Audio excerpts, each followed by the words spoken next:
Good evening, everyone. Good evening. We'll get underway.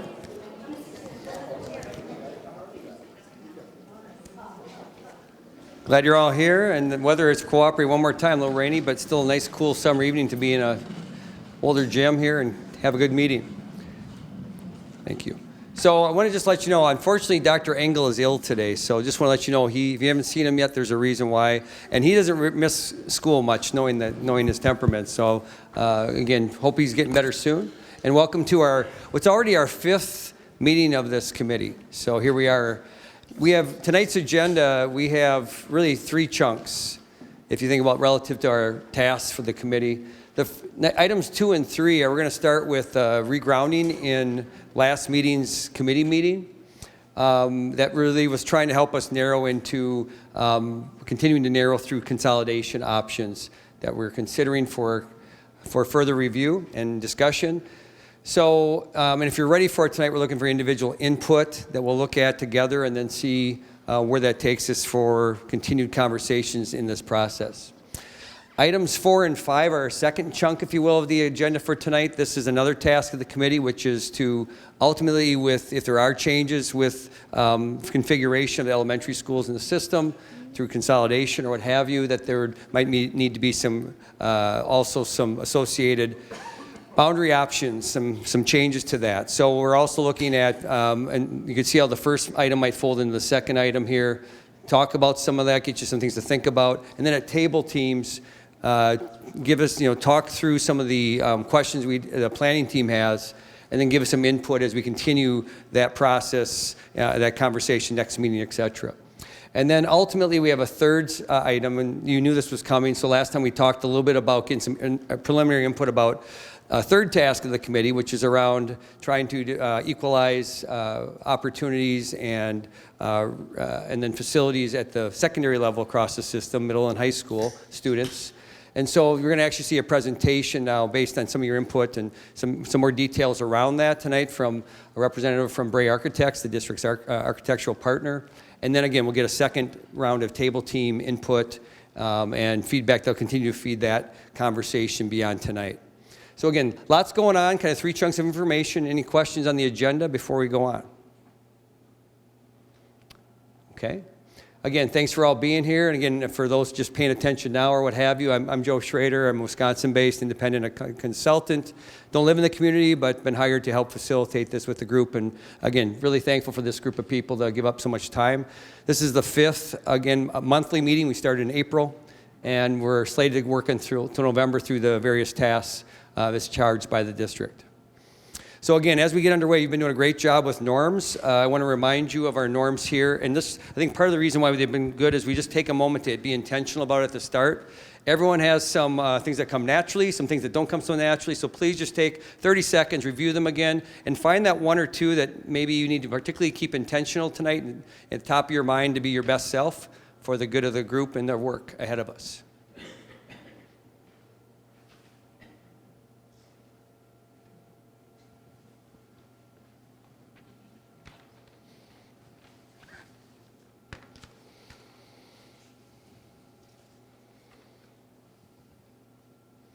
All right, so let's talk about last meeting in July. We gathered on July 18th, I believe, or 19th, right around the middle of the month. We had 2 major things we were doing as review. Again, some people were on vacation or gone, so again, whether you're here or not, I want to make sure it's fresh in mind because we have some big work again today. So we actually refined some of the parameters for examining options, and we also were trying to then have people look at the options on the table with those refined parameters or factors in mind for that evaluation. You gave us some feedback as always. These are some summaries of what people said from the committee. So group discussion and engagement was a strength. Everyone being respectful because there's different points of view in the room. And just a lot of time to process last time. Again, I thought we were probably ready to actually give some input, and then by the end it was like, I don't think the group's quite ready yet, so we'll come back tonight. But again, people appreciating the process time. What can be improved? There was some in the room, some worried about not narrowing down options. I would share that too, probably, if we aren't making some progress tonight, but I think we are ready to maybe do that. We'll see. And then some just the visual decision making. You'll see that very transparently happening tonight if you're ready. Then 3 questions about what do you want to learn more about. Busing costs, associated with the various options, at least some estimates, which we're going to get to in the next slide. What happens to sites if or when they close? We'll get into that with the next slide as well.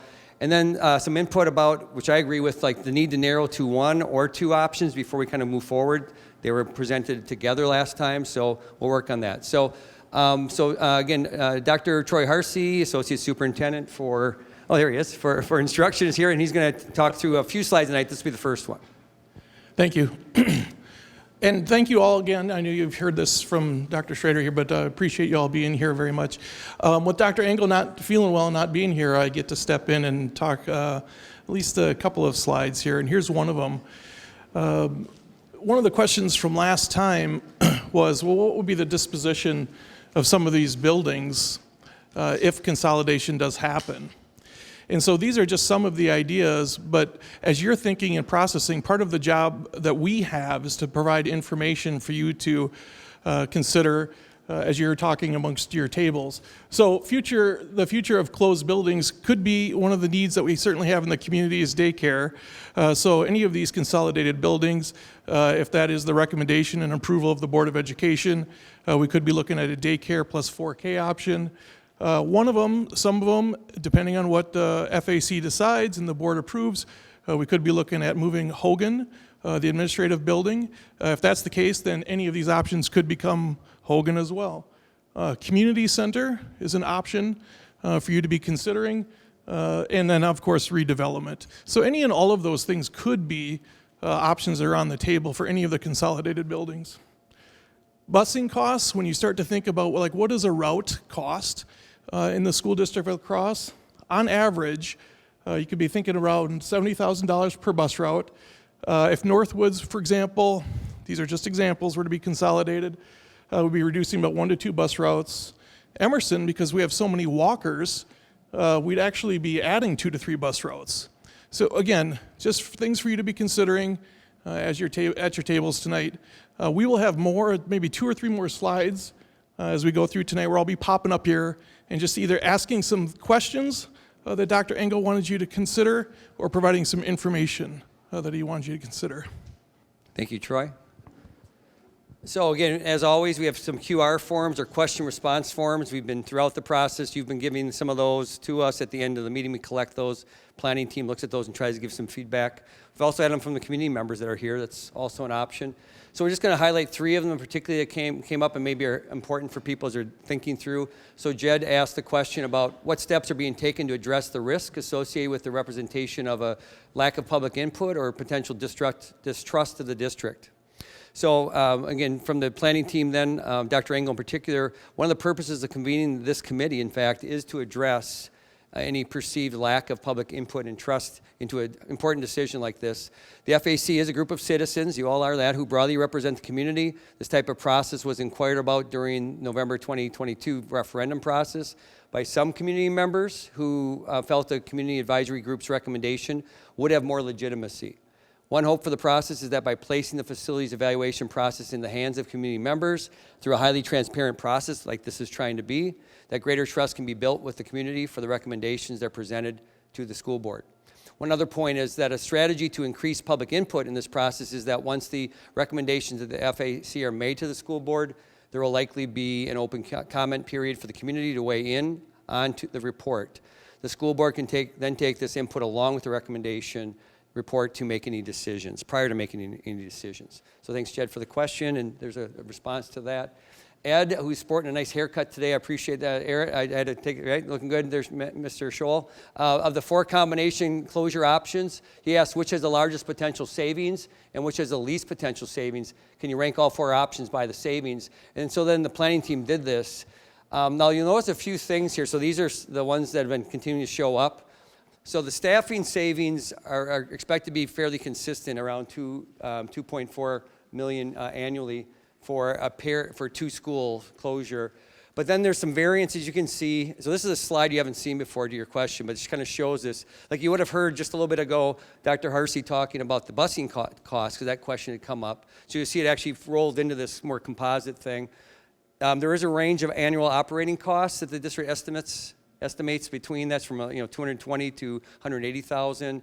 There's some deferred maintenance differences, so some have more maintenance. So if you take that out, they kind of annualized it. There's some variance there. But the far right column, so look at the far right, you would see the total of those overall. So again, a range of 2.6 million to 3.1 million.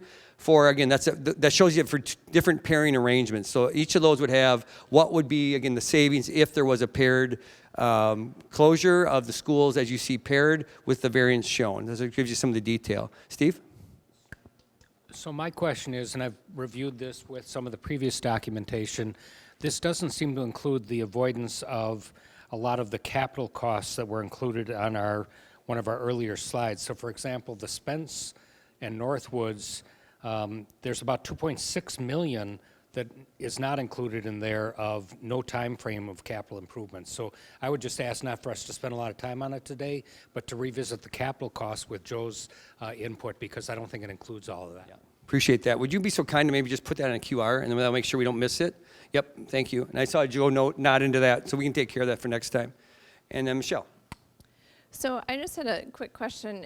If these are estimated annual savings, but then when we talked earlier on slide, I don't know, 3 or like learn more about future, those future options for like a daycare, a Hogan, like a community center, all of those things would not then drive down the annual savings, correct? Those would be separate decisions. I mean, I haven't been part of those conversations, but I would believe that'd be separate pieces, again. But they are showing just for the closure itself, right? If those other interests are there, those would be choices that would incur some costs for sure, I would think. Okay. Again, if there's a question around that, feel free to submit it, Michelle. We can take care of that maybe next time with some analysis. So anyway, that was the second question I want to highlight. And the third one that came out of the group, Anna asked, what would it look like for capacity, boundary, et cetera, when you close 2 schools? So again, in response, the closure of a north and south school, if 2 schools were chosen, would result in the scenario presented for each single school closure. So in other words, let me just pop forward for a second. So if you've seen these before, sorry about this, but you see each one of these options typically has some parameters that shows like what would happen to enrollment. What about busing? What about balance? What's the boundary look like? So you're going to see, I'm just going to go back now for a second. Again, close your eyes if this is making you dizzy. But it references that kind of a thing that's already in your packet, and you've seen those before. So again, I'll start with, to the answer. The closure of a north and south school, if 2 schools were chosen, would result in the scenario presented for each single school closure, like I just showed you for one. Hinge into that one. The capacity of the remaining schools would be sufficient to accommodate the added students. Boundaries would be the same as those indicated in the scenarios, unless there's alterations by the FAC or the board. Transportation would be affected as indicated in each scenario together, and socioeconomic diversity would be impacted as indicated for both scenarios as well. So you'll see that in those slides. The one caveat would be that with a 2-school closure of a north and south school, there's an opportunity to create a clear feeder school system where the boundary of north and south elementary schools is divided by the Ferry Street line that's in place for the middle and high schools. That sort of thing is one of the things we want to get input from you today later on in that session about boundary options, what your thoughts are around that. But again, that's something to think about with the pairing. Is it a north-south pairing, or is it again, in a school from the north side and a school from the south side, or not that? And that's a part of an answer to that question as well. So again, regrounding here from July and even before July. Again, whenever you work through a process, someone starts paying attention, maybe wasn't paying attention before, and even if you have been, it's important again to revisit some of these things. So thanks just for 2 minutes to do this. Again, why is the district considering this? First, there are significant financial reasons, ongoing declining enrollment, significant financial challenges, even with successful referenda, and then excess space in district buildings. And there are some instructional benefits, the district believes, if consolidation would occur. For example, there would be more balanced classrooms across the system with fewer splits. There would be collaboration for staff with less travel time, less windshield time, if you will, with part-time folks working across smaller schools and multiple times.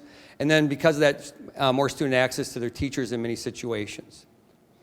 You've seen these as well before. This was coming out of the May meeting, so our second meeting of the FAC. But at the time, there's some, like, what would happen if we close 1 elementary school, if we close 2, if we close 3? and then just showing some of the items. And you've seen some of this, like the 2.4 million annual savings you saw on that previous table prompted from Ed's question. I have to say I haven't heard folks talking about possible 3 school closures. I have heard people talk about single or paired so far. But again, this is referencing back to detail you asked for back in May and have been processing in your conversations. We also showed this back in May without the highlight at the top, the yellow star or whatever you want to call that. Again, I'm showing a little bit more about, like, talk to us about why, what's the financial issue. So again, and why do we have it? So again, there was passage of an operational referendum in spring, successful by the community, and the district's very appreciative of that. At the same time, there's an underinvestment overall trend in the state in K-12, and that impacts the revenues long term. And then the district asked for what they felt they could ask the community to offer in the referendum and still be passing. And even so, there have been the developments here. So back in May, you first saw this. And then in late June, right around the fiscal year change, there were some new developments at the state with the biennial budget. And so I just asked for a clarification. So you see in the top right, the issues with deficit are still expected long term. It just may be, as this plays out, they're pushed back a couple more years, but again, the structural deficit remains. So then I'm going to ask Dr. Harsey up here for this one as well, because part of the thing is about the pairing. So as people talk and are interested possible in a 2-school solution to consolidation, what about the pairing should you be considering? So again, Dr. Harsey. Yeah, thank you. So just like the last slide, referendum was necessary but not necessarily sufficient. And this may be a blinding flash of the obvious, but any consolidation in the school district will have a financial benefit for the school district. So as you're considering that, that's just like the old geometry problems, that's a given. Now, when you start talking, and if it is a 2-school consideration, the north-south has some benefits, okay? And so this statement here, it allows us instructionally to do everything that was put down in slide 13 and 14, those slides that was mentioned there. And so when we talk about like north side schools, we're talking about Emerson, Northside, Northwoods, and Summit. When we talk about south side schools, we're talking about Hamilton, Hinchin, Spence, State Road, and Southern Bluffs. I'm not suggesting that the group here was suggesting 2 schools on the north or 2 schools on the south, only suggesting that if it was a 2-school consolidation option, the benefit would be a north and a south side, just for balance. And maybe that was like, of course, but maybe we're trying to just underscore that fact. And so the 2-school consolidation option should consider at least one on each end of town, if that's the will and direction of the group.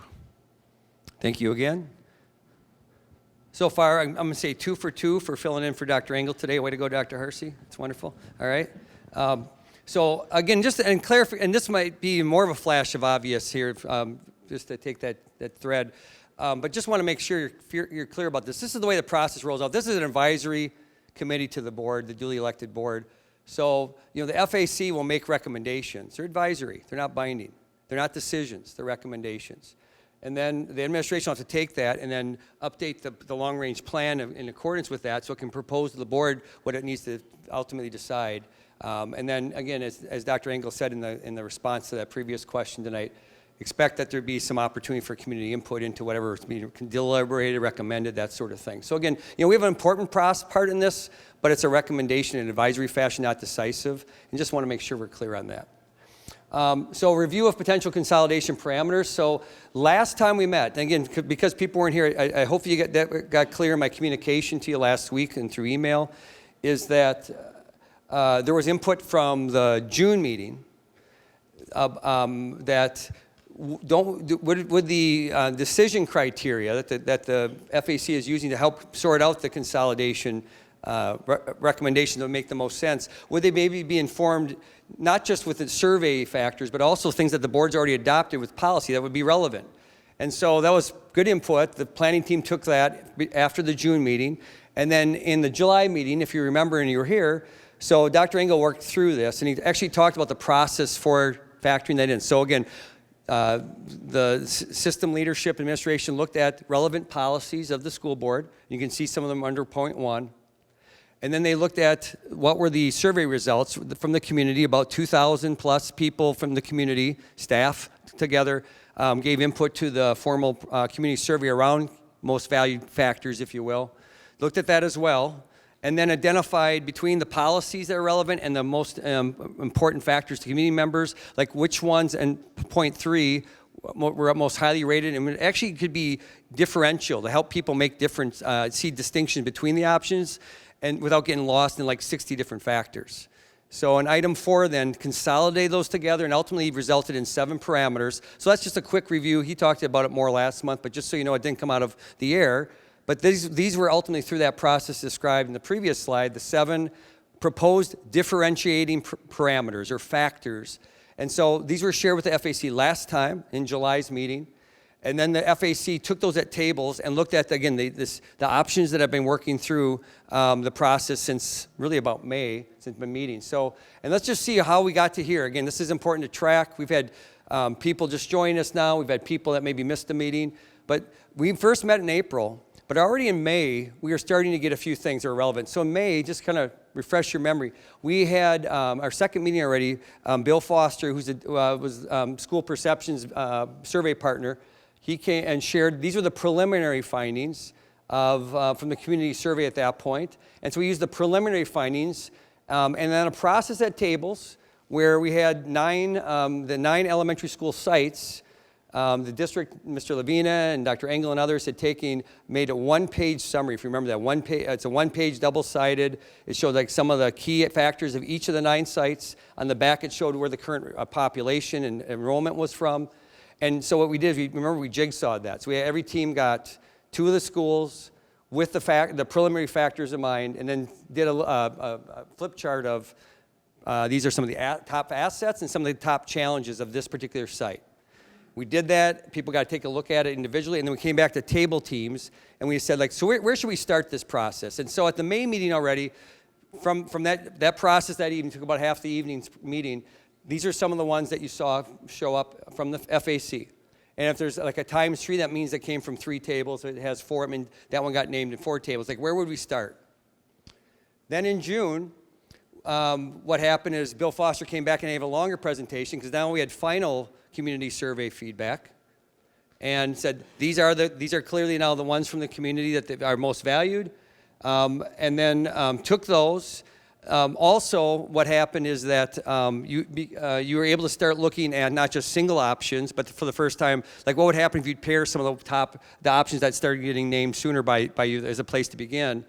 And then we asked people again, which one is our most viable? And so then you started seeing, these are the ones that came forward from the tables that night, as again, just tables reporting out like to that question based on now final community factors plus looking at maybe not just in single school solutions, but maybe double school solutions as well. And that's when we started getting input like this, where, yeah, pairing might make sense, especially if it's a north or south. And again, coming from the committee itself.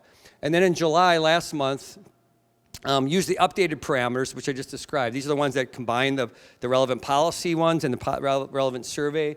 Had people look at that one more time, and then asking, do some seem more credible than others?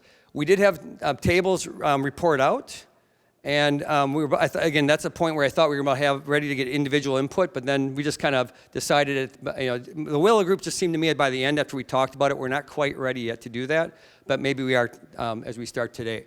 But one thing I just want to point of, we've been trying to be very deliberate of just having you work through this over many months, and you can see some similar places continue to show up as we get to that. And then again, that's why you see them as, A, B, C, D, with all the detail of that. You also see some of the, again, as I mentioned, starting in going back to the June and then July meetings, starting to look at maybe some ones that how would it look like if you had 2 solution options, because these are single solution options. Maybe this is the 2 solution consolidation option. And then, again, some had showed up still by the second meeting as this idea of a multiple school, where you can see the various A, B, C, D, E show up in here somehow. So that's why they're all here. I'm just trying to track that in case you missed the meeting. Again, that's where it is. This is trying to be really responsive and transparent to the process of this group. Lastly, this is what as we got into the meeting, I thought 6:25 will take me to get here, so it's 6:25. All right, that's not a bad guess. So 6:25. So we were here last time. Around now, I said, okay, it's tonight. I think this is what's before us.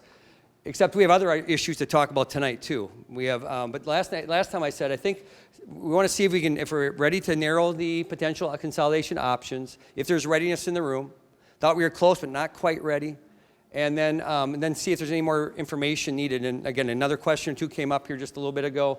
You saw some of the questions we responded to from the last meeting. So again, in full transparency, again, all the folks here have got this email last week. I asked Dr. Engel. I said, do you think?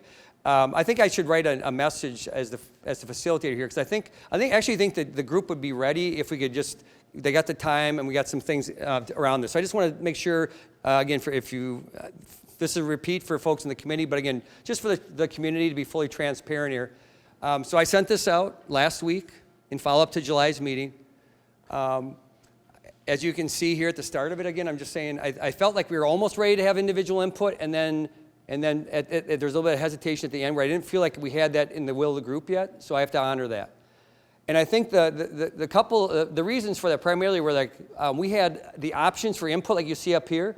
We were just saying, give us your top few options. And one of the things people said, like, could you ask us, like, what are your top single school options? And then ask us what are your separate double school options or paired options? And I think, okay, that's fair. We can do that this time around, which we intend to do. The second thing was, for whatever reason, vacation, busyness, people at work, whatever, we had our smallest attendance last time. And so another thing was like, I might be ready, but I think it would be helpful if we waited maybe another month and see if more people are here in the committee, and you are. And then I mentioned, if you saw the whole piece here, I said, and here's the link. So the slide deck that we just walked through, this is the final version, but it was probably 90-some% done last week when we sent this out. So I just said, if you missed the meeting, you can see some of the detail that the group missed. And if you even were here last month, you can see some of the answers to some of the questions that came out. So again, and some think time. And so what I shared then was that people, if you're interested, if you're ready for it, and I don't want to rush the group, but I also know we have work to do, so I want to be expeditious without rushing. I think we could be even ready early on in the meeting, like in the next little bit, to see where you are, and if so, there would be an individual just input sheet, and I have them ready, and I said, so let people look at this all the time. I have them over there, they're in orange, I'd have them for you. I just say, okay, so give me your individual input. You could have, again, I want to be clear on this.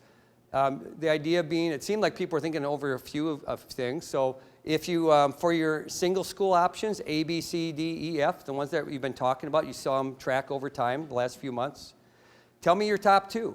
You might say, I only have one. Well, that's fine. You just can't give me three of those. And you might also say, I just want paired options. I mean, again, you don't have to vote for anything, but you can't do more than two of anything. That's what I'm saying. So just understand, that's how I see it at least, because we want to try to narrow. If that's what I'm proposing. Again, I'm not dictating it, but I think that's what's in the room, and I want to keep us moving without rushing if we can. I'd also ask you then to identify your top two paired solutions for us to continue to talk about. Again, if you don't have two, you only like one, pick one. If you don't like either, you don't have to. But again, no more than two. And then lastly, if you're ready, because I wasn't sure, some of you said, why don't you just ask us if we think it's a single space solution or paired? I think that's a fair question. I just think I don't know if you'd be ready to do that yet until you see where things are, or I don't know that it has to go first. So I think those are all separate data pieces. I have no idea where it's going to go yet. I've seen the trends, like you have probably. I've seen the consistency across 3 different meetings. Now we're at our 4th meeting talking about this. So that's why I think there's some readiness in the room to see where you are independently. It's not, just see what's here and we'll go, and then see where people are with this, and then we can maybe figure out where we would use our time next based on that. So with that, that's the background. Yes, please, Katie. I'm going to give you a mic just because, it's on TV and everything. I was going to ask this earlier, but just had to process it for a minute. Can we go back to this cost slide just quick? Yeah, sure. I'm going to maybe without getting dizzy here, if I can. That's that other mic, maybe.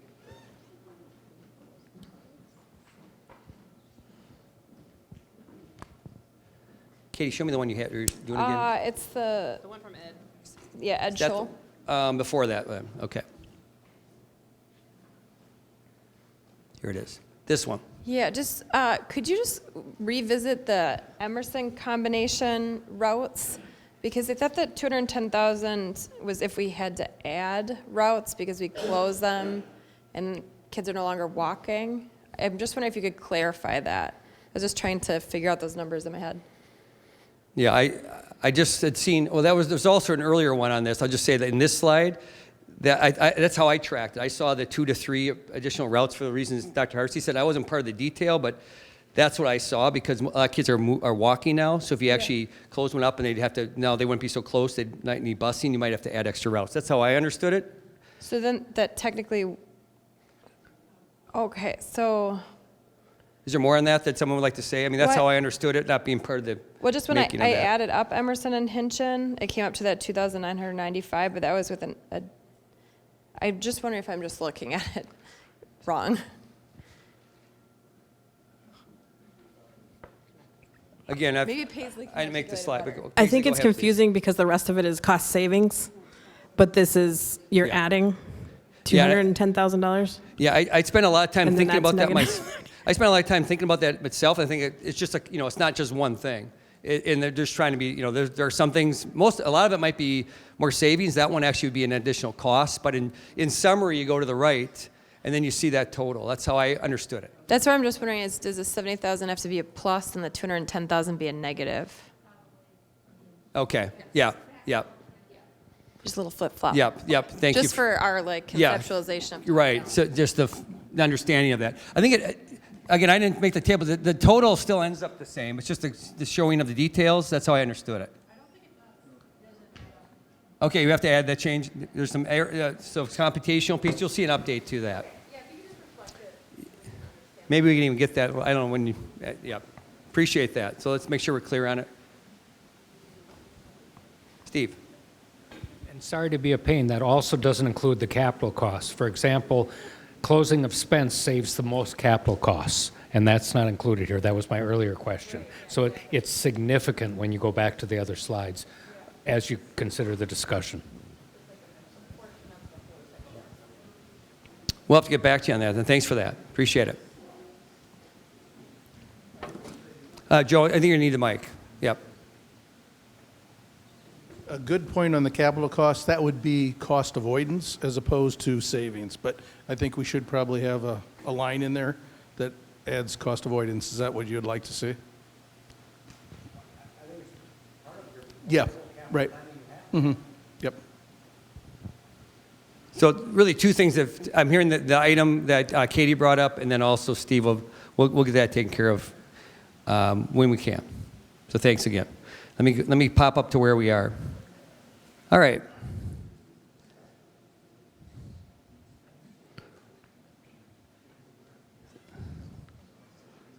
So again, in the slide, oh, you have Jed? Okay.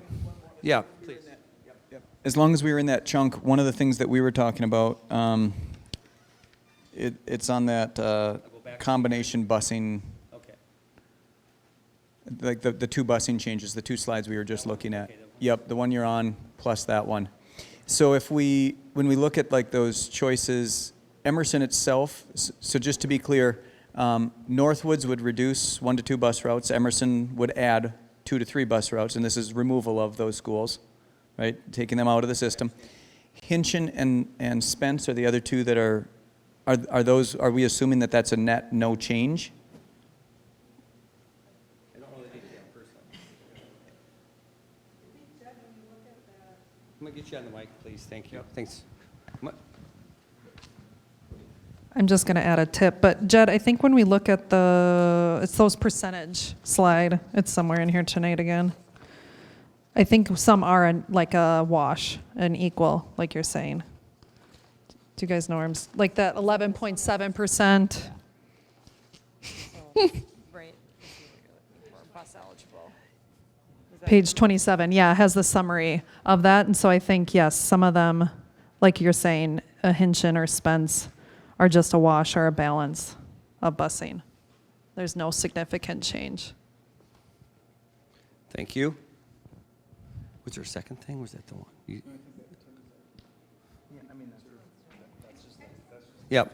No? Make the point. Back to. Back of the napkin calculations here, it's very little difference overall. I mean, if we're talking about the portion of the district budget. You're saying this one, this slide? Yep, it's like between, well, I didn't do Northwoods and Spence, but they're all around 2.5, 2.6, 2.7 million, $200,000 in the course of the district budget is just for context. Yeah. Thank you. We'll definitely want to get that back to you accurately, but thanks for that piece too. I learned I'm not going to do math in public like this, so I'm just going to say I just appreciate that you do that. I'm not going to do that because I would not want to be in error with that. Okay. So, all right. So let's get back to where we were again. I'm going to try to scroll down. It's easier than I have you go nauseous here a little bit. So with that, friends, we're back to really the question before us. I'd like to see is are there any other questions you have before we get, because I'd like to see otherwise if there's an ability to have people give us individual input. Again, if so, I'd ask you to fill this out. You'd bring it up to the table, and then we would try to quickly show up here where people are collectively. And then if we have time, which we have a little bit of time, maybe we could actually see what does that mean before in time for our next meeting. Again, we're going to have to still talk about the things, but at least we'd let us see where people are. And then we could also get into some of the items that we're thinking we can maybe get to tonight yet that are part of our tasks.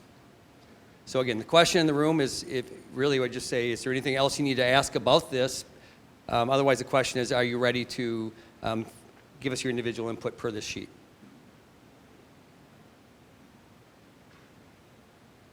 Okay, I'll just ask it that. Okay, I'm just going to say, if you're ready, just raise your hand. If you're ready to give input per this sheet, I'll just see where the group is.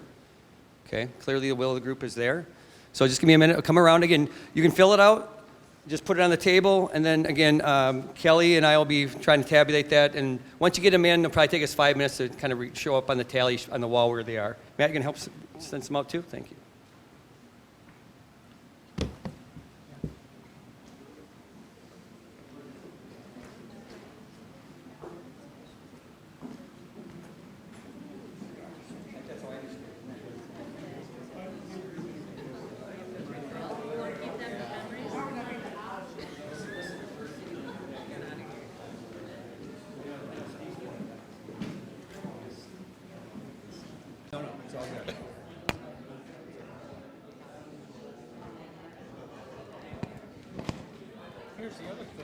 Okay. So thank you for that. That's huge. 9, 10, 11, 12. So there are 21 members here. We collected 21 ballots.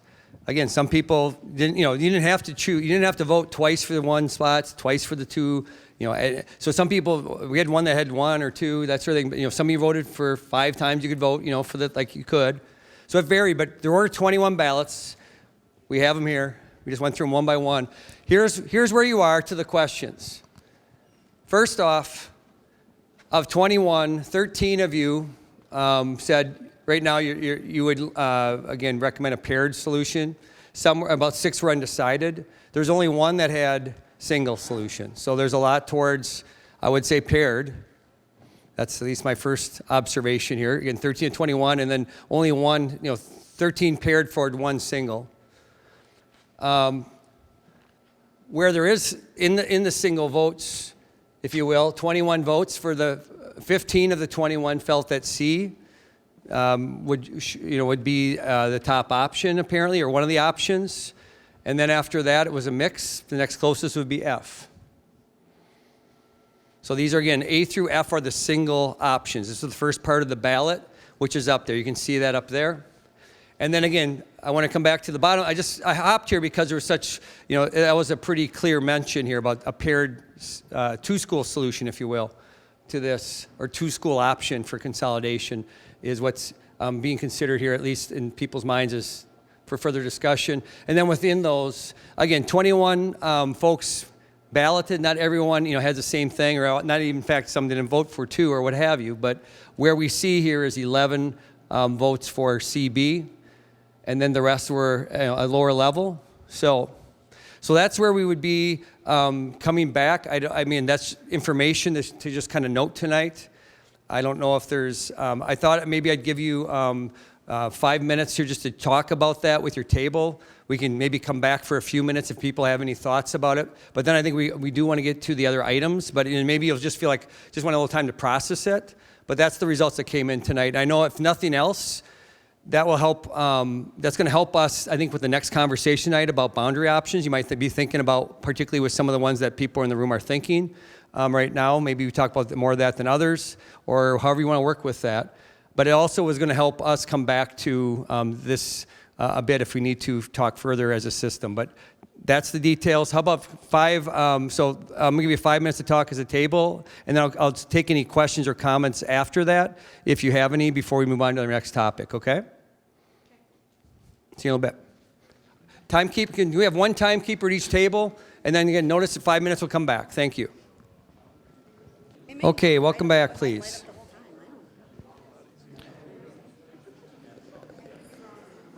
So again,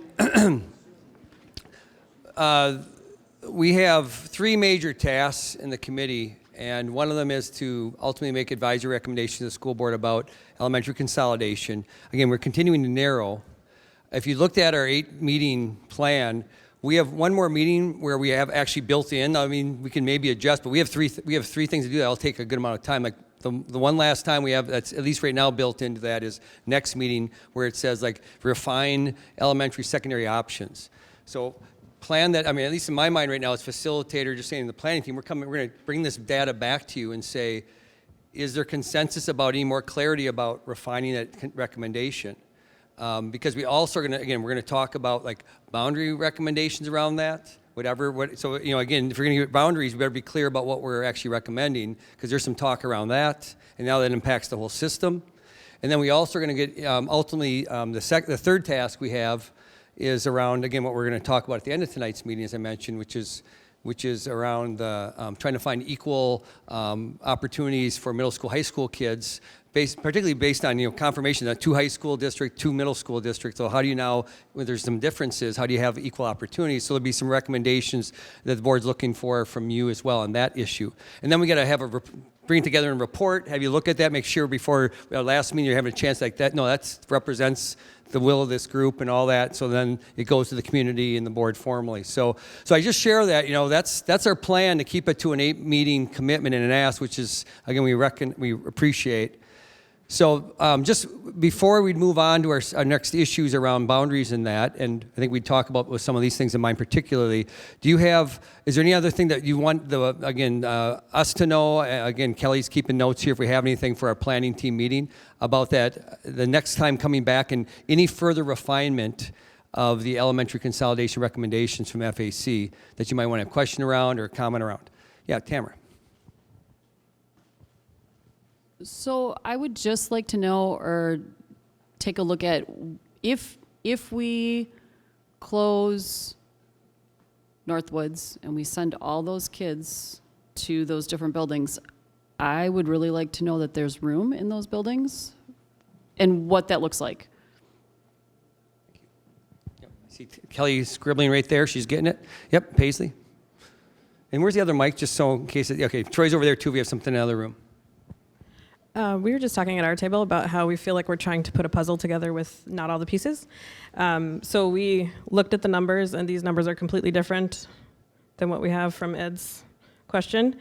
And then if we're talking about the capital stuff, and also I think we just need a lot more information. I know we already talked about it, but yeah, no, I appreciate that. Yeah, we'll definitely have, the 2 items you brought up, those 2 slides that you just referenced, Paisley, we'll definitely have that next time. And again, that's partly why it's good to have another conversation around this with that accurate, and then taking in cost avoidance, not just associated costs, which is a different way of looking at 2 things. All right. Sorry, just to echo Paisley's and Steve's on the capital piece. In my head, I keep going back to the first presentation from the first night, and I'm going to get these numbers wrong because I don't have them in front of me, but I remember there were some numbers that were like $200,000 for Northwoods capital expenditures, but then $2 to $3 million for somewhere else. I can't remember if it was Spence, Hinch, and Emerson, but basically looking at that could potentially double the cost savings.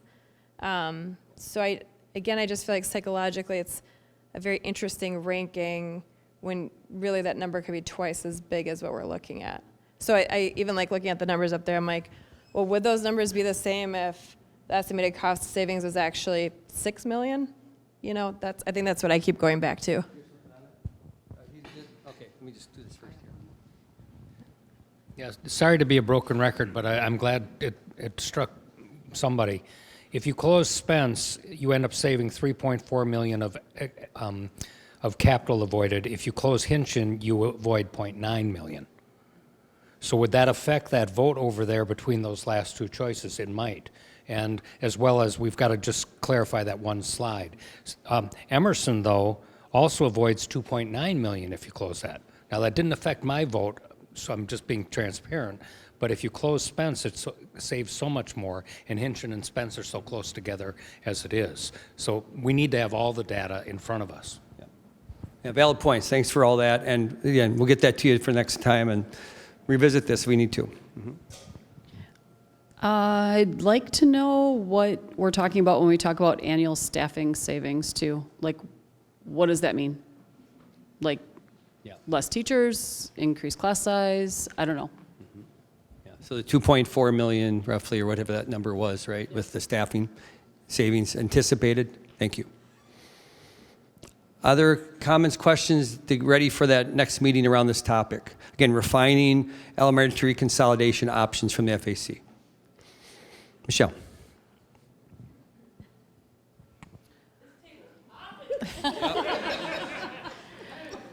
So I also want to point out that letter F, there were 8 votes, which is essentially, I think, a fourth of our committee here. And I know that that's going to take a lot longer a process. It's going to take another referendum. Like, that's a whole nother ball of wax. But I do want to just point out that that is a viable option down the road as well, because I think, back to your point, how much cost savings there are at Emerson and Spence, there may need to be another capital referendum to also close those 2 buildings in addition to what I see over there. Thank you. These are all very important decisions, very important recommendations, I should say. And so, yeah, thank you for that. That's, again, why it's good to take your time and be thorough about this, and that's what we're trying to do. Thanks so much for capturing those pieces. Again, we'll get back to you with various pieces. Kelly, I know she got good at shorthand. She's gotten all that down there. We can get it back on the video if we need to, right? So that's good. All right, so thank you. Anything else before we move us on to our second chunk of the agenda for tonight? Thank you very much. Appreciate it. All right, so now we're going to move into evaluating elementary school boundary options that might be entailed with, again, if we reduce a couple schools, for example, like we're thinking about here, at least in terms of what's coming in with the input tonight, then how's that look? So I'm going to ask Dr. Hersey to come back up. Hersey, to come back up here, please. Thank you. So You don't need this, right? no, thank you. Again, just food for thought as you're considering some of these elementary boundary considerations. So we're going to put this on your plate, and as you get ready to discuss at your tables, one of the things we'd ask you to consider is, do we align elementary boundaries with our secondary boundaries if we've got that opportunity? And so if you've spent some time around La Crosse, those secondary boundaries with Ferry Street, just something to ponder when we're thinking about this potential opportunity in front of us. Also, if you spend some time in La Crosse, you know about some of these busing islands that we've had historically, as we still have 2. So do we eliminate or add attendance islands that we have? So we still have 2 left. We've got State Road Island, and then we've got the Spence Island going up the ridge there. And then in slides 23, 24, 25, and 26, there are some starting points for you to consider when we're looking at some of those school boundaries and then reassigning students to other schools. So those are slides that you've seen over the course of several meetings now.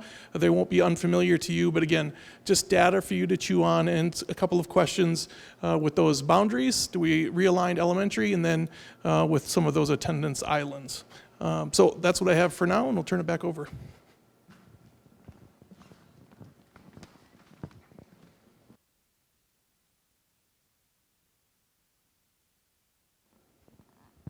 All right, so again, we are looking for any kind of what information presented tonight most resonates, particularly around these couple questions.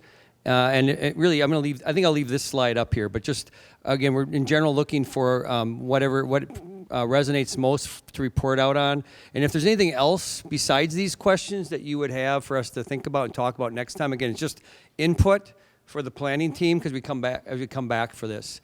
So what we were thinking about is giving you, again, about 12 minutes here or so for that, if that makes sense as a starting spot for these questions. We would ask for someone to be timekeeper, someone to be a recorder, and then someone to quick report out. We just would like, the point of this when we come back, just for using our time well tonight, if we can, is again, take about 12 minutes to discuss these. And again, these are the slides A, B, C, D of the options. You'll see those, slides 23 through 26. And then for the report back, we ask for a table, just like, where are you with question one is a table? And you might say we're not clear. I mean, that might be the answer, but, yes or no, or we're not, it's kind of mixed, that'd be fair, to the second question.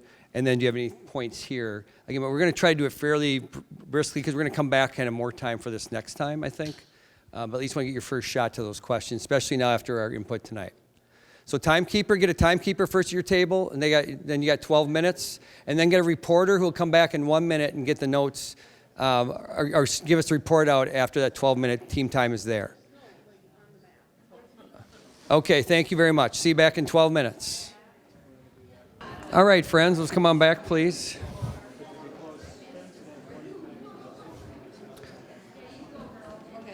So again, what we're going to try to do,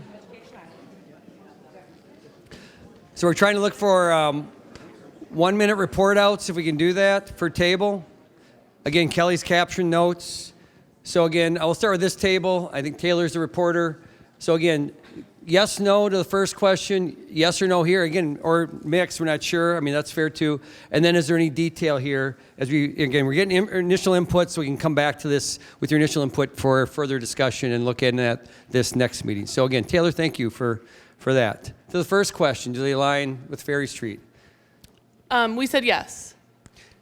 And then the second, we said we don't know enough to close or eliminate the attendance islands, but it's a good goal. And then anything else to the slides or what have you as initial input? The information on how we set up the boundaries was not enough information to make an informed decision. And then which of the closing affects the elimination of the attendance islands? Fair enough. Right. Yep. Thank you very much, Taylor. So we're going to go to the next table, and who's reporting out for next table? That's the part they didn't get to. We'll come back in a moment. Let's go to the third table. We'll give you a moment to figure that out. Porter out for the next table. Courtney, thank you. At our table, we started with the second question regarding attendance islands. We feel like we don't have enough information about the effectiveness of attendance islands and whether or not that's still an appropriate mechanism to be instituting within our district to make a decision on that at this time. So I think we would like to have more information on some quantitative, if it's possible, quantitative information about, and qualitative, and maybe just anecdotal even about how that's impact kids. Sure. As far as the first question, I think some concerns that were brought up is that by drawing a firm line on Ferry Street, we have concerns about transportation for kids who live up on the bluff and the bus route length, I guess, how long it would take them to get to their schools. But we didn't feel like we had an answer on whether or not we would draw a hard line. Fair enough. And then good other detail. Anything else from the table beyond those two things? Okay, thank you very much. I'm going to come back to table 2 here, whatever table this is. Who's got it? Okay, thanks, Katie. Katie was the last one to go to her nose. I saw it real slow. You saw me get voted in. I mean, ideally, if we could have an alignment there with the secondary boundaries, we would. And specifically, when we were looking at the islands, the state road one in particular, it felt like if we could get rid of that, it seemed like a long distance for those families to be traveling when they had Hamilton so close by and Soda. All right. Thank you very much. Okay. I can get over this side of the room here, Troy. All right. Who's over reporting for this table? Table 4, we'll call you. Okay. Thank you, Carl. We agreed that it would be good to align with the elementary boundaries and the secondary boundaries, so we said yes to the first question. For the second question, we said that we would like to eliminate those islands.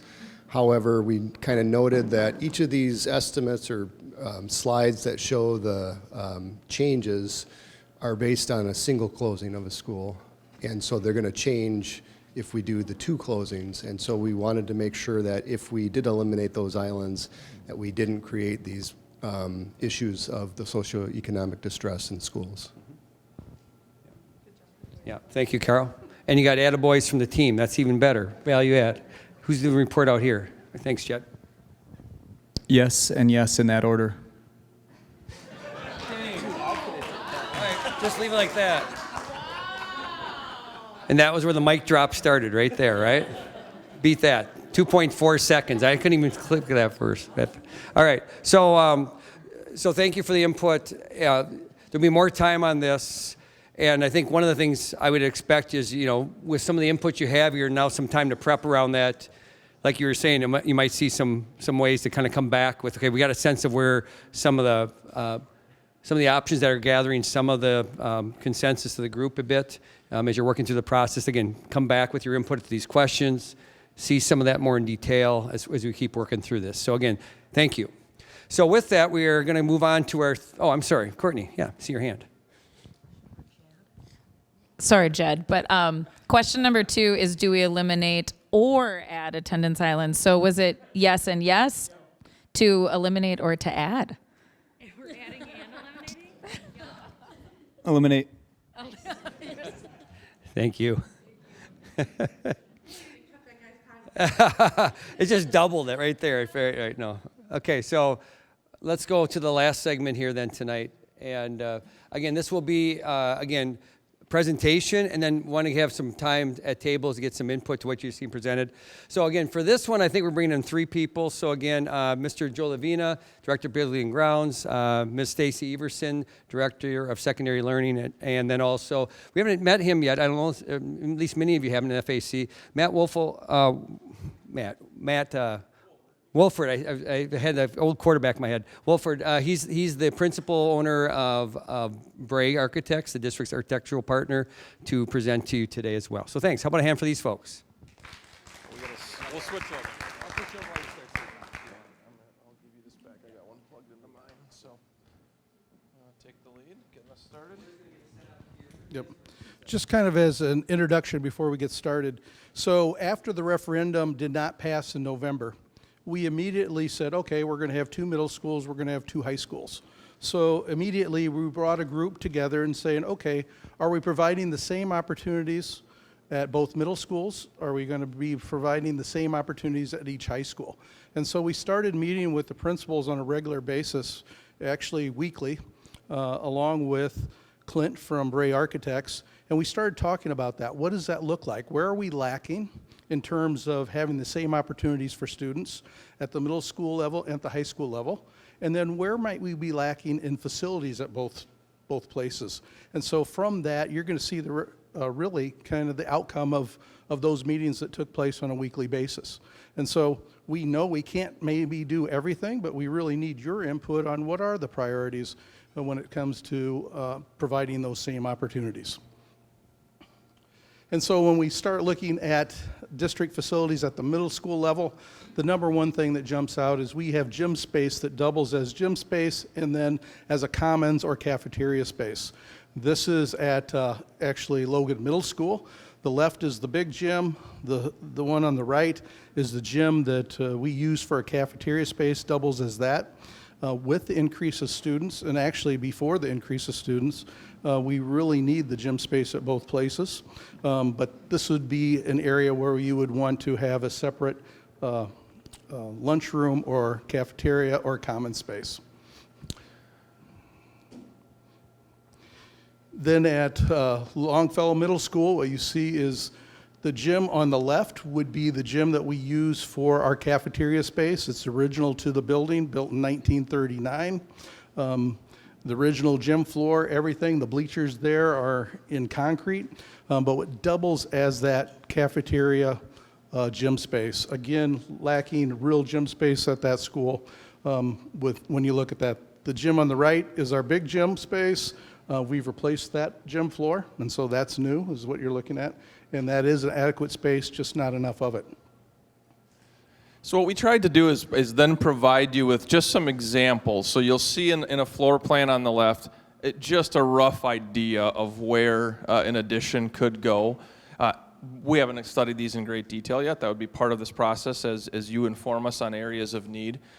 But one thing to keep in mind is using a gym as an eating or dining environment for students creates a number of challenges. It can drive your schedule. You may end up, as you have more students in these school buildings, having to build your entire schedule on how we can access a student into lunch at a reasonable time, or how we can get student access to Phi Ed. So it may seem like, oh, well, it's a great multi-purpose use of a space. Fair, at the time these buildings were built, that was somewhat common.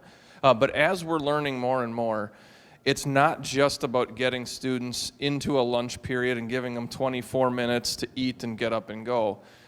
As we learn more about social emotional needs for students, especially when we get to our secondary levels, saying you're in class, you're paying attention, you have 7 minutes to get to class, your next class, and then, by the way, you have 22 minutes to eat. They benefit from breaks. They benefit from time where they aren't in a structured, rigid environment learning and doing other things. So providing spaces, as you're seeing examples of on the screen, that are flexible, that have natural light-filled spaces, that provide the ability for educators during non-cafeteria times to break entire classes out or multiple classes together in a larger group setting. Having a small platform where a speaker can come in and speak to the school in an environment that's actually acoustically appropriate, that has a sound system, that has the AV capabilities, that isn't a gymnasium, basically, to support them. So lots of different examples of how that could work. They're not automatically new buildings. Sometimes it's renovating space and taking out corridor walls in very traditional environments. Sometimes it's fantastic opportunities to build new space. But thinking about how we provide environments that not only support the core function, of course, of eating, dining for students throughout the day, but making sure they support spaces for breakout, spaces for students to collaborate and gather before school, after school, before they have a practice, if they have to get dropped off early. Think about all the other things that students require, and how can a space like this enhance their experience on a daily basis. One of the things you'll notice is that there's names up there on the slides of the new spaces. Some of those are, as Matt has said, brand new spaces. Some of those are remodeled spaces.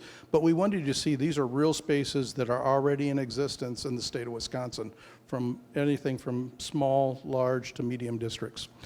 When we talk in terms of tech ed is a real need at both schools, quite frankly, at both middle schools and both high schools. And when we talk in terms of it, a lot of it deals with location of where the tech ed space is located. Here what you see is a regular classroom really that has been converted into a tech ed space. And so it's really lacking square footage and what we can really do in terms of the equipment that we can put in this space. For instance, both tech ed spaces at the middle school level want a paint booth, but it's very difficult to put a paint booth and do some of the things at this level. This is Longfellow Middle School, and you see their space is a little bit larger, but it's located in the basement. And so, for instance, to put in a paint booth there, we'd have to get it into the basement, any of the equipment, even the wood that you'd have to do. But they have 18-inch poured concrete walls. To get any of the ventilation to the outside, you really have major construction to do. Ideally, what you would have is tech ed space that has natural lighting that would have easy in and out, so you can bring in the equipment that you need, that you can bring in the tools that you need to do your work. And I think, as we all know, we're all generally visual learners, most of us are at least. And so when these spaces are buried in basements or not accessible, not visible to students, we're finding that less students generally participate. And I'll tell a little story about a high school project later on. But this is an example of a flexible environment down in Middleton at Crombie Middle School. This is more robotics based. So they're doing an intro program at the middle school level to programming, to robotics. Getting students engaged earlier generally means they're going to remain more engaged as they get into their high school experience. And as we all, I think all know, there's a ton of demand for careers in all of the trades, CTE, engineering, health, anything you can think of. Kewaskum here, this looks probably nothing like a shop that any of us used or went to.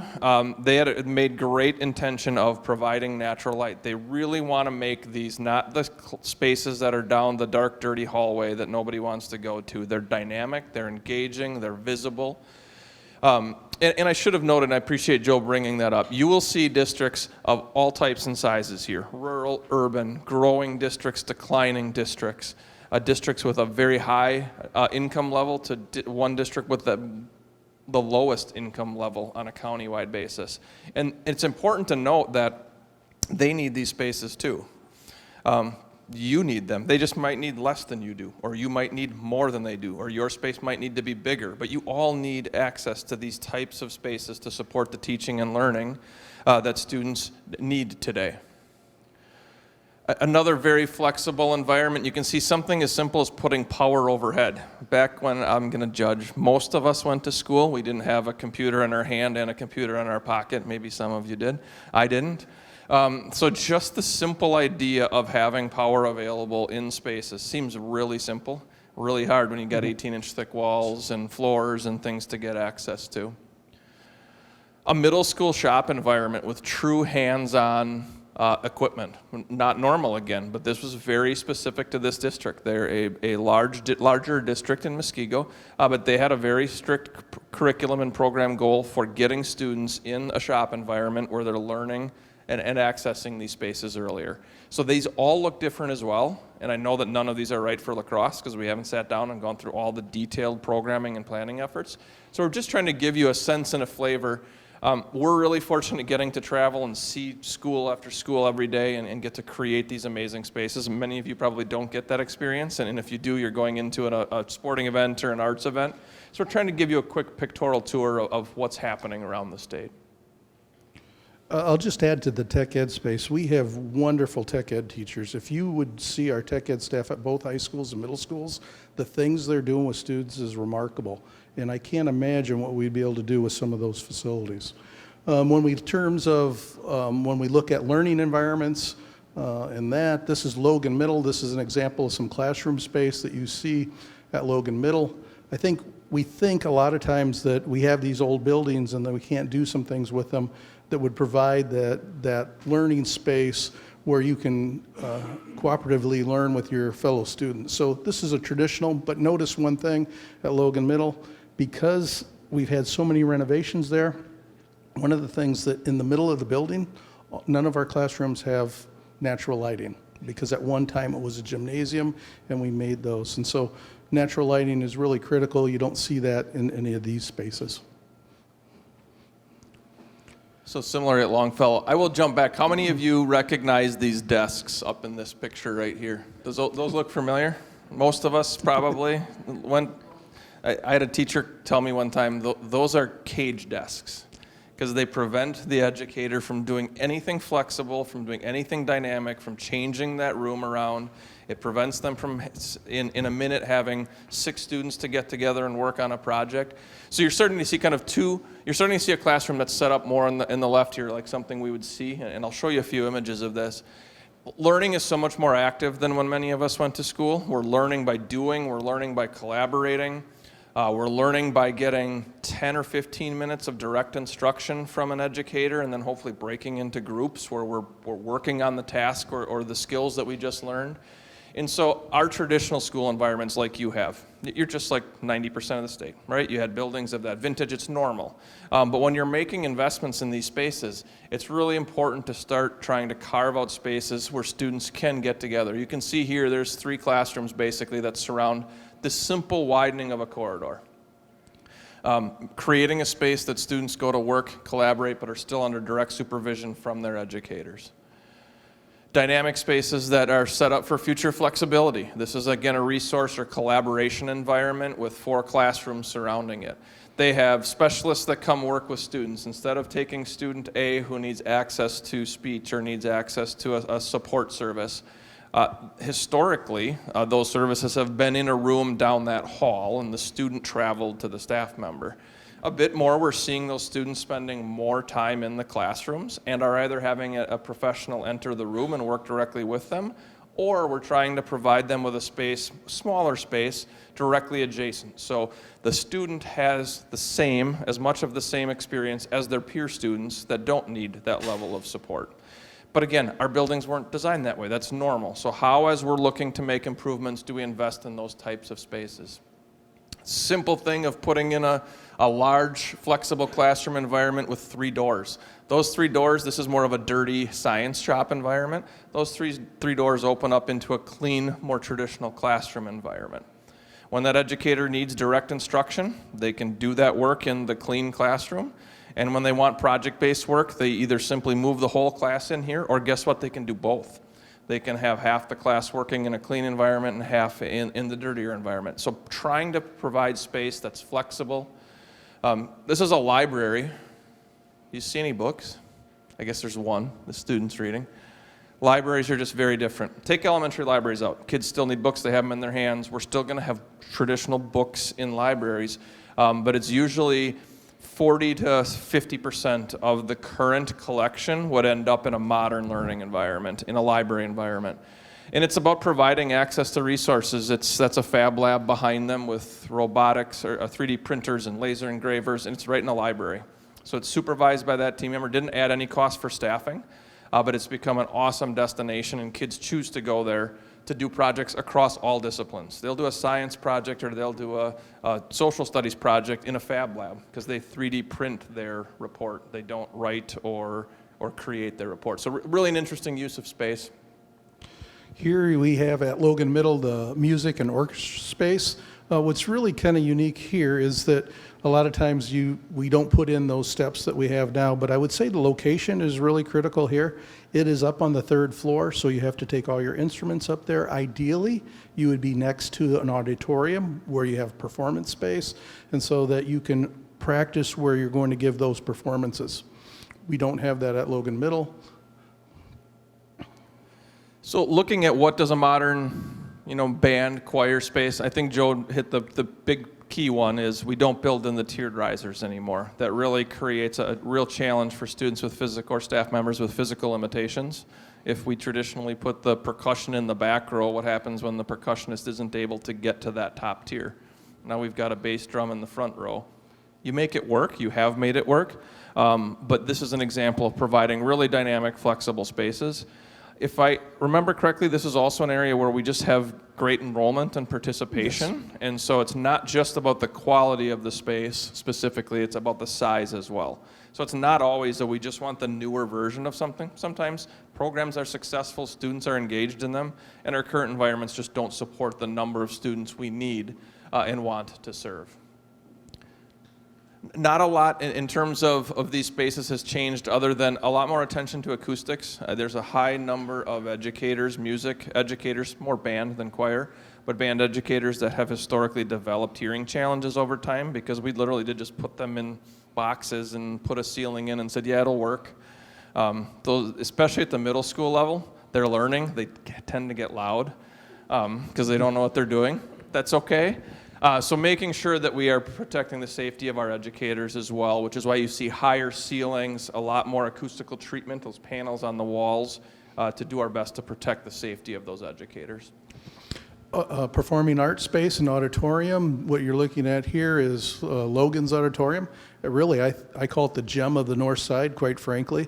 It was the original part of the building, built in 1939, but with that gives us some limitations when we talk in terms of performance space.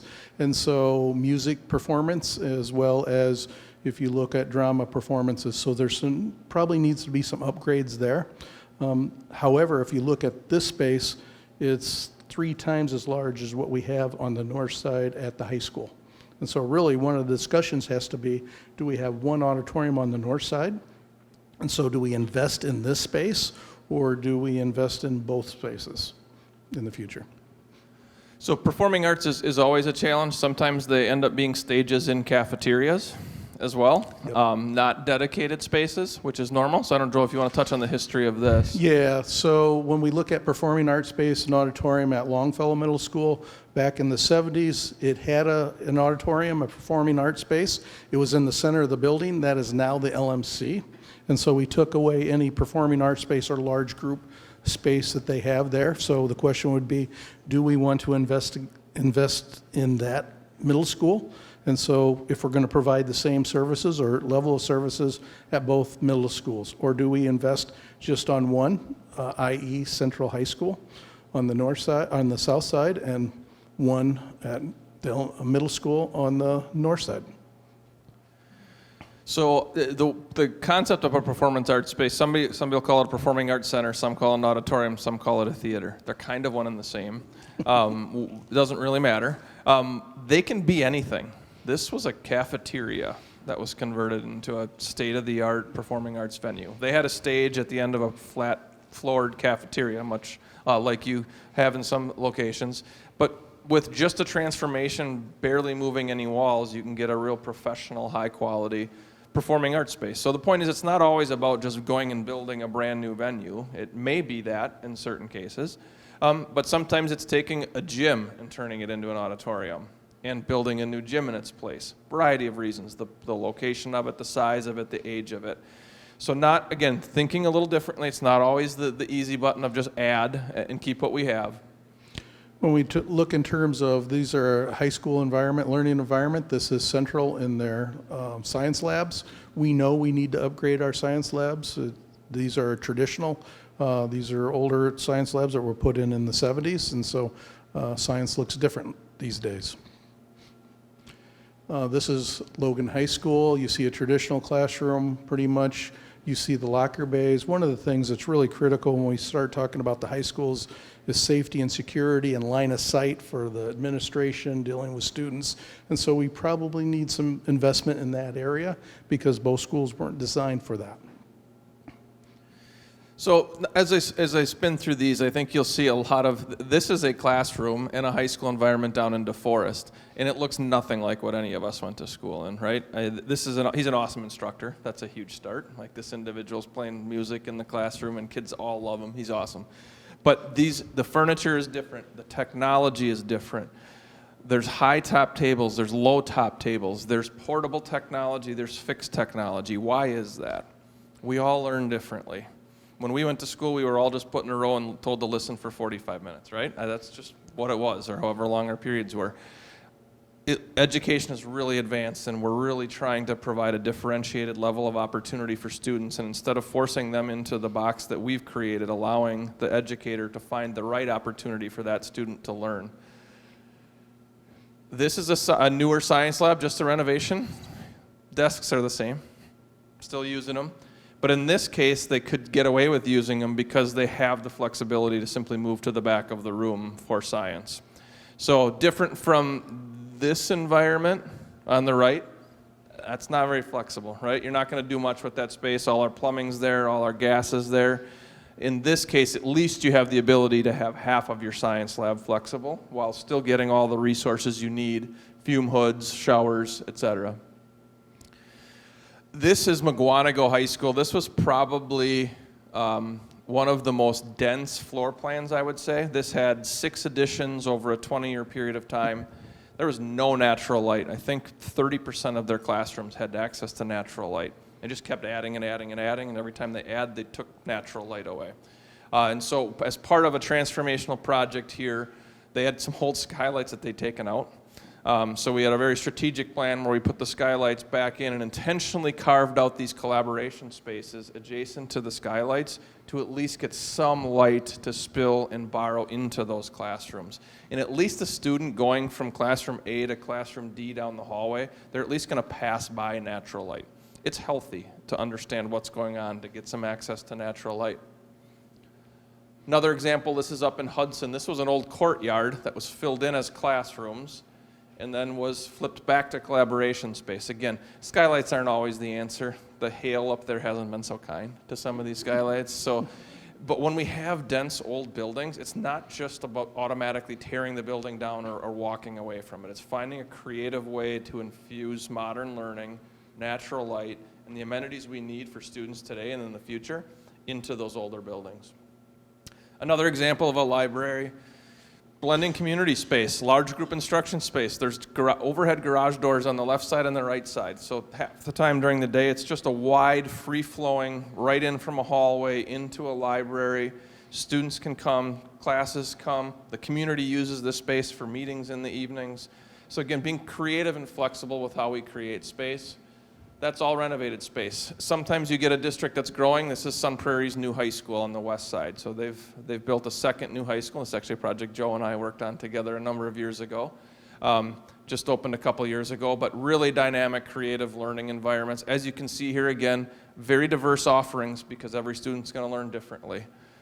Stools with no backs, higher top seating, lower top locations for one person to work alone, for 4 students to work in a group. So being very intentional with not just the space, but also the furniture that we put in to make sure we're giving students choice as to how they learn best.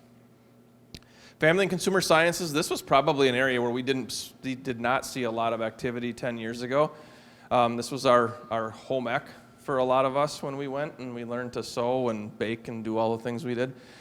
There's professional programs now that our students are taking advantage of. They're getting access to careers coming out of health sciences, nutrition sciences, and other things. And then generally just creating non-institutional environments. So not having a student experience classrooms and corridors that are concrete block with no access and visibility to the classrooms and to the great learning that's going on.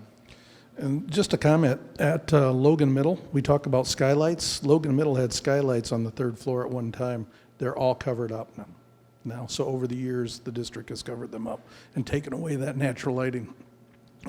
What you see here is Central Commons and Cafeteria. It's been redone recently. Nice space, but you don't see a lot of natural lighting in that space. And then this is Logan's, and this picture makes it seem a lot larger than it actually is. Very undersized, about 1/3 of what it actually should be for the population we have on the north side. And again, the location of where it's located. So interesting, as we look at these, we have the option of sitting at an oval or a round table, or a long table or a round table. Again, very normal. This is how we built cafeterias for years. These are the cafeterias of today, which again are options, our choice, are flexible, are social spaces that students access not just during the lunch periods. This one's extreme. It was a brand new building. You can do these kind of things. I'm not suggesting that's ever going to happen in a renovated high school option.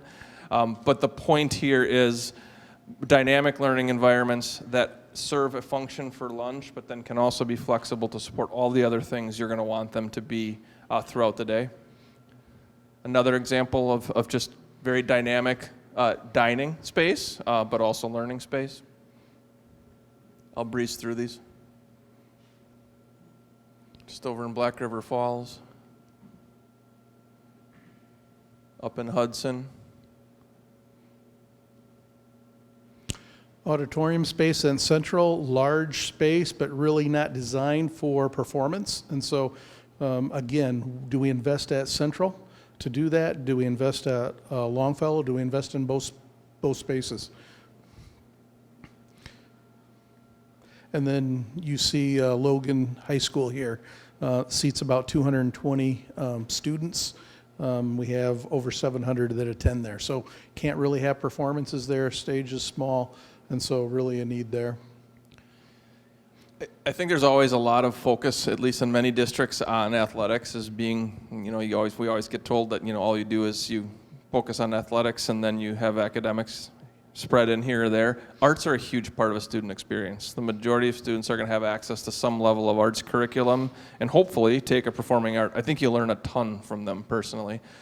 This is an example of a high school that had an auditorium that just needed to be expanded. Literally took the cafeteria behind it and grew it and added about 250 seats to it. So again, it doesn't automatically have to be brand new space. It can just be new life breathed into space.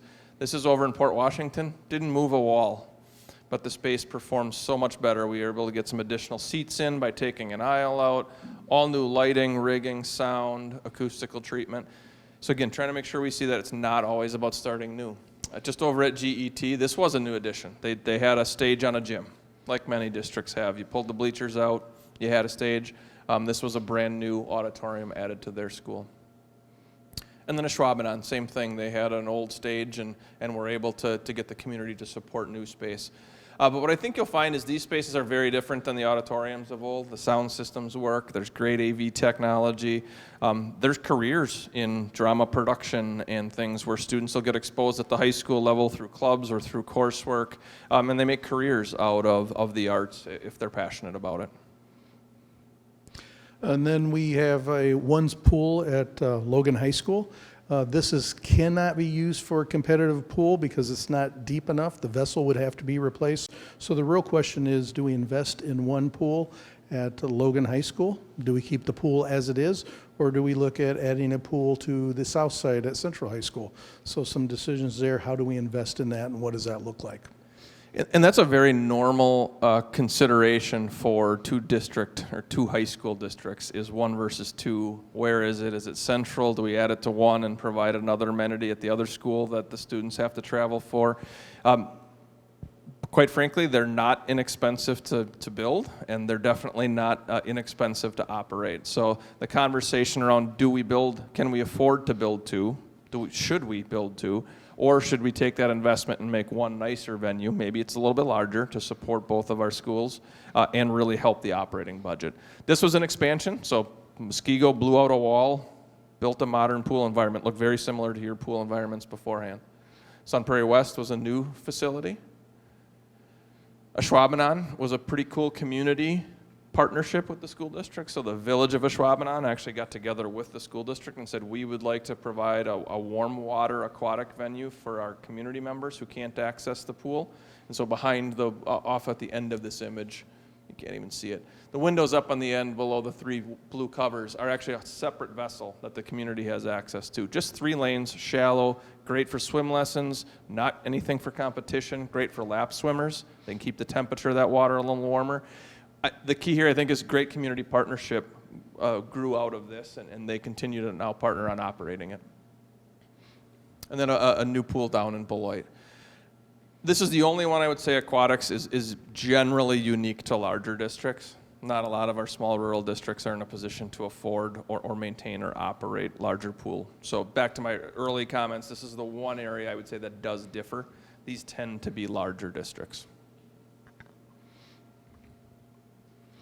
And then planetarium, as you know, we invested in Central Planetarium, and right now they have a curriculum where they have a lot of the elementary schools going there. But do we invest in 2, or do we continue to invest in the one at Central High School? And then finally, high school tech ed, I think, is probably the big area. Yeah, and so when we talk in terms of high school tech ed, especially at Central, is the location of the tech ed building. In fact, it's in the middle of the building, in the far end of the building, so in the middle and the far back. Really, you would not put one there for several reasons. Back in the early 90s, we had a dust collector explode. We were very fortunate, but that was in the center of the building. Central, if you know, I think I talked about this, was a building that was designed in Illinois, and so to save money at the time, we took a building that was designed for somewhere else and plopped it into that site. So it's not really a great site from the standpoint of getting equipment in and out of there, and also in terms of safety. And then this is the facility at Logan, which the site is a little bit better, but still we're lacking some newer technology when it relates to that. We say we have an automotive lab at Logan High School. I will tell you we have no automotive lifts, so it's pretty hard to do automotives without that technology there. So one of the things that we did is, what would it look like if we were to expand our tech ed at both high schools? And so this is Central High School. You can see where the existing is in the center of the building on the front end of Losey with no windows or anything, and then where we might be able to put a tech ed space if it were there. And then at Logan High School, what would it look like if we were to expand at the same time at the back end of the building? It's really just redoing some of what's already there and then adding some space to it. So pretty much the same location. So I'll breeze through these. You'll see a lot of similarities. Light, bright spaces, less equipment, more project space. I would say that's the one big shift we've seen is for a variety of reasons. Most districts can't afford 20 welders. It used to be, why do you need 20 welders? Because I have 20 kids in my class. So I just give them all the same instruction, now 20 kids go weld. Most districts just can't afford to stay current on that technology, and just the general thought around how we're delivering those programs. It's okay for 5 kids to learn to weld in a little booth, but the advanced kids can learn to weld on a project. They might be welding on a trailer or on a car or in a more real world environment. So shifting away from dense spaces full of equipment to having that equipment, but probably fewer pieces and more flexible project space. Collaboration spaces, this is a STEM Commons in DeForest, and there was originally some pushback to this. It's now become one of the most sought after dynamic spaces in their school. It's a place kids come before and after school, they collaborate with their peers throughout the day. Typical room, this one had all the windows closed off. Something as simple as opening the windows back up, getting the proper technology into the space. Small districts, this is a small rural K-12 school district. They passed a large referendum. The vast majority it was for tech ed, and if it wasn't for that investment in career tech ed space, I don't think the community would have gone for it. Similar space as the prior. Mount Horeb put a huge addition on integrating art into their program. So art is directly adjacent to and connected to their tech ed and STEM. So it's not just about the skills associated with the traditional shop environments that we likely experienced, but it's infusing the creativity and the art aspect of learning into these environments as well. And then in terms of athletics, Logan High School, we have a turf field. We have some needs at athletics to both at Logan and Central in terms of stadium seating. But do we invest in a turf field at Central? Currently, they play at UWL, and so the question is, do we continue to do that? Do they play at Logan High School? Do we provide the same opportunity at Central High School? And the same would be here, upgrading athletic bleachers. And here we have a track that's undersized, so do we add some lanes to the track at Central to equal what, or at Logan to equal what we have at Central? So I think, Joe, we're back to you. Well, I guess we got a few more, but. Yep. Okay. Would you like to end, basically? As you can see, these two know our facilities very well. I think the only thing I would add is I think our cause is to prioritize progress. How are we going to prioritize progress? And I think of belongingness. They've mentioned a lot of points here tonight. I think back in June I talked about how these aren't luxuries we're looking for. These are pieces of progress that will allow our students to continue on with their dreams, discovering what they love and learning how to learn at the middle level, and then carrying that forward to their academic career pathway choices at the high school level. It's a great way for us to hang on to retain our talent in youth in our community when we can build pathways in our high schools that build belongingness and careers. So. Yeah, the only other piece I would add, just kind of in closing, is that the reason we do this is obviously for students first, right? We want to make sure we're providing the best educational opportunities for students.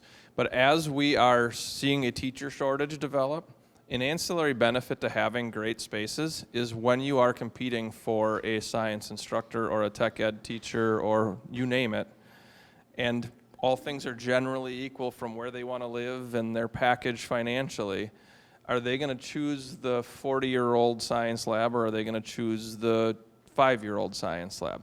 I think we all know the answer. Again, you don't run around and do these projects for the sole purpose of attracting top-notch educators. But if we don't put top-notch educators in those spaces, they aren't going to be successful. So it is that balance between investing in spaces kids need and then using that as a tool to recruit top-notch educators to be in those classrooms and labs with your students every day. Okay. Thank you very much. I'm just going to swap over the computers real quick.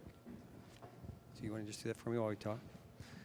So we're going to give you, there's a lot of information there. I just want to give you more time to process that, especially it's the first time you've seen it. Thank you very much. So let's just, we're looking, just as in your slide deck, and I just have a copy of it here too, you have these slides, these two here. It's just kind of trying to be a summary of what you just saw a bit. So these are some of the areas. Let me get out of the speaker here, get the zapper. Yeah, so you'll see, again, toward the back of your packet, again, at the table, you'll see some of the items that just were the structure, skeleton of their presentation. And so that's the middle school pieces. And then in the next slide, you'll see secondary or high school pieces in particular. And you just see, again, by bullets. So really what I want you to have to process at table is these two questions. And really, you just saw this initial facilities report tonight, but with the idea of equalizing opportunities for students, which are the top middle school, high school projects FAC should review and evaluate further? And then what other information would be needed to assist this group in continuing to work through that? This is really the first time you're having a chance to process it further. So again, we'll continue to do this.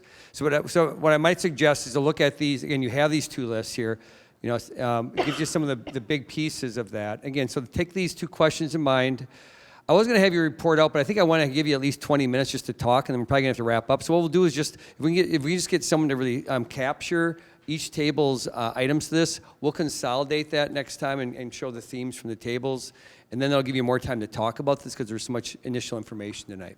So again, maybe in about 20 minutes, I'm looking forward to capture a reporter's input to both those questions from the table talk, and then we'll wrap up the meeting and talk about next steps before we adjourn at by 8:30.